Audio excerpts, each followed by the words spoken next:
ಕನ್ನಡ ನಾಡು, ಇದು ಕನ್ನಡಿಗರ ನಾಡಿಮಿಡಿತ. ನನ್ನ ಹೆಸರು ದೊಡ್ಡ ಬಸವರಾಜ ಬಡಿಗಿ, ಕಾಂಗ್ರೆಸ್ ಮುಖಂಡ ಆಗಿರೋದ್ರಿಂದ ನಾವು ಮೊನ್ನೆ ನಮ್ಮ ಎಲ್ ಗಣೇಶ ಕಂಪ್ಲಿ ವಿಧಾನಸಭಾ ಕ್ಷೇತ್ರದ ಎಲ್ ಗಣೇಶ್ ಸರ್ ಅವರ ಬಗ್ಗೆ ರಾಜಕೀಯ ಪ್ರೇರಿತವಾಗಿ ಹೇಳಿಕೆಗಳನ್ನು ನೀಡಿರುತ್ತಾರೆ ಮಾಜಿ ಶಾಸಕ ಟಿ.ಎಸ್. ಸುರೇಶ್ ಬಾಬು ಅವರು. ಆದ ಕಾರಣ ಅದನ್ನು ಸ್ಪಷ್ಟಪಡಿಸಲಿಕ್ಕೆ ನಾನು ಸುದ್ದಿಗೋಷ್ಠಿಯನ್ನು ಕರೆದರು. ಅಲ್ಲಿಂದ ತಿರುಗಾಡ್ತಿದ್ರೆ ಅದ್ರ ಸಲುವಾಗಿ ಇವಾಗ ನೋಡ್ರೆ ಒಂದು ಗನ್ ಮ್ಯಾನ್ ಇಲ್ಲ, ಒಂದು ಏನಿಲ್ಲ, ಅಧಿಕಾರ ಕಳ್ಕೊಂಡ್ ಸಲುವಾಗಿ ನಮ್ಮ ಗಣೇಶಣ್ಣವ್ರ ಅಧಿಕಾರ ಇರ್ಲಿ ಬಿಡ್ಲಿ, ಇವತ್ತಿಗೆ ಯಾರನ್ನ ಹೋಗ್ಲಿ ಶೇಕ್ ಹ್ಯಾಂಡ್ ಕೊಡ್ತಾನೆ, ಯಾರನ್ನ ಹೋಗ್ಲಿ 24x ಪೊಲೀಸ್ ಸ್ಟೇಷನ್ ಇದ್ದಂಗ ನಮ್ಮ ಎಲ್ ಸರ್ ಆಫೀಸು. ಯಾವಾಗ ನಾವು ಹೋಗ್ಲಿ ಜನ ಸ್ಪಂದಿಸ್ತಾರ, ಯಾವಾಗ ನಾವು ಹೋಗ್ಲಿ ಏನು ಎತ್ತಾಗ ಅಂತೇಳಿ. ನಿಮ್ಮನ್ನು ಮೀಟ್ ಆಗ್ಬೇಕಂದ್ರೆ ಪುರಸಭೆ ಕೌನ್ಸಿಲರ್, ಗ್ರಾಮದ ಮುಖಂಡ, ಆಮೇಲೆ ಗೋರ್ಮೆಂಟ್ PA, ಆಮೇಲೆ ನಾರ್ಮಲ್ PA, ಆಮೇಲೆ ಅದು ವಾರ್ಡ್ ಮೆಂಬರ್ನ, ಆಮೇಲೆ ಸಾರ್ವಜನಿಕರು ಅವ್ರ ಮುಖಾಂತರ ಏನ್ ಹೌದಾ ಅಲ್ಲ ಅಂತ ಹೇಳಿ ಕಳಿಸಿಬಿಡ್ತಿದ್ರಿ. ನಿಮ್ಮ ಮಕ್ಕ ನೋಡಿದ್ರೆ ಅವಾಗ ಮಕ್ಕ ನೋಡ್ಬೇಕು, ನಾವು ಎಲ್ಲರ ಮಕ್ಕ ನೋಡಿ ನಿಮ್ಮ ಮಕ್ಕ ನೋಡ್ಬೇಕು. ಆದ್ರೆ ನಮ್ಮ ಜೆ.ಎನ್. ಗಣೇಶ್ ಸರ್ ಅವ್ರನ್ನ 24x7 ಯಾವಾಗ ಫೋನ್ ಮಾಡ, ಅದಿನ್ ಬಾ ಆಫೀಸ್ನಾಗ, ಆಯ್ತು ಒಳಗಡೆ ಬಾ, ಏನಪ್ಪ ಸಮಸ್ಯೆ, ಆಯ್ತು ಇರ್ಪಕ್ಷ ಅವ್ರೆ, ಇರ್ಪಕ್ಷಿಗೆ ಫೋನ್ ಮಾಡು, ಆಯ್ತು ಆಫೀಸಿಗೆ ಫೋನ್ ಮಾಡು, ಅವ್ರದ್ದು ಏನೈತೆ ಸ್ಪಂದಿಸು.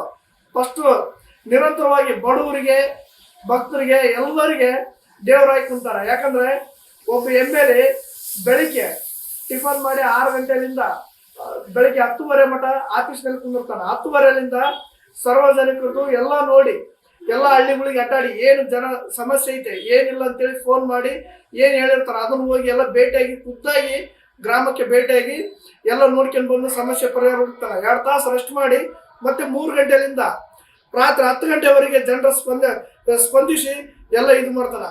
ಅದ್ರಂಗ ನೀವೇನಿದ್ರೆ ಕಂಪ್ಲೇಂಟ್ ಎತ್ತಿರಿ ಅನ್ಕ ಗಣೇಶ ಮನೆ ಮಾಡಿದ್ ನೋಡಿ ನೀವು ಮನೆ ಮಾಡ್ರಿ ಗಣೇಶ ಮನೆ ಅಲ್ಲಿ. ಆದ್ರೆ ಮನೆಯಲ್ಲಿ ಒಂದು ದಿವಸಕ್ಕೆ 3 ವರ್ಷ ಆತಲ್ಲ ನೀವು ಸೋತು, 7-8 ವರ್ಷ ಆಯ್ತು ಇಲ್ಲಿಗೆ ಸೋತು.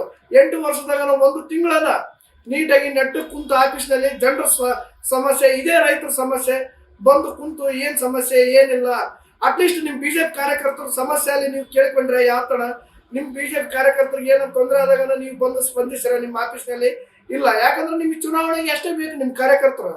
ಆದ್ರೆ ನಮ್ಮ ಪಕ್ಷಾತೀತವಾಗಿ ಹೇಳ್ಬೇಕಂದ್ರೆ ನಮ್ಮ ಜೆ.ಎನ್. ಗಣೇಶ್ ಅವರು BJP ಅವ್ರು ಬರಲಿ, JDS ಅವ್ರು ಬರಲಿ, ಕಾಂಗ್ರೆಸ್ ಅವ್ರು ಬರಲಿ, ಪ್ರತಿಯೊಂದು ಏನಿ ಪಕ್ಷದವ್ರು ಬರಲಿ, ಇಂಥ ಪಕ್ಷ ಅಂತ ನೋಡಂಗಿಲ್ಲ.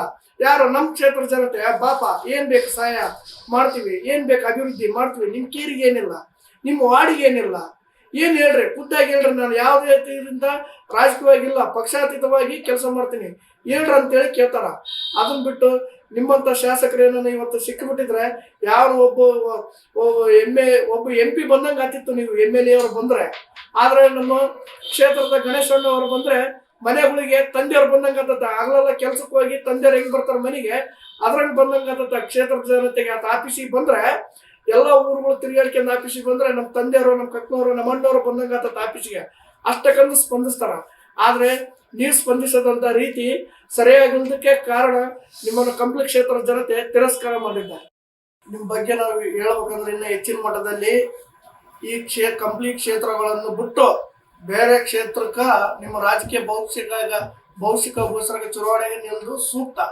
ಯಾಕಂತ ಕೇಳ್ರಿ, ಹೇಳ್ತೀವಿ ನಾವು, ನಮ್ಮ ಗಣೇಶಣ್ಣವರು ಪಕ್ಷಾತೀತವಾಗಿ ಇರುವುದರಿಂದ ಕಂಪ್ಲಿ ಕ್ಷೇತ್ರದ ಜನತೆ, ಕಂಪ್ಲಿ ವಿಧಾನಸಭಾ ಕ್ಷೇತ್ರದ ಜನತೆ ಏನದಾರಲ್ಲ, ನಿಮ್ಮ BJP ಕಾರ್ಯಕರ್ತರೇ, ನಿಮ್ಮ BJP ಪಕ್ಷದವರೇ ಕಂಪ್ಲಿ ವಿಧಾನಸಭಾ ಕ್ಷೇತ್ರದಲ್ಲಿ ಪಕ್ಷಾತೀತವಾಗಿ ವ್ಯಕ್ತಿಯನ್ನು ನೋಡಿ, ಸರಳ ವ್ಯಕ್ತಿಯನ್ನು ನೋಡಿ, ನಮ್ಮ ಗಣೇಶಣ್ಣವರನ್ನ ಸರಳ ವ್ಯಕ್ತಿಯನ್ನು ನೋಡಿ ನಮ್ಮ ಗಣೇಶ್ ಸರ್ ಅವ್ರಿಗೆ ವೋಟ್ ಹಾಕ್ತಾರೆ. 30% ವೋಟ್ ನಿಮ್ಮ BJPಗೆ ಬೀಳ್ತವೆ.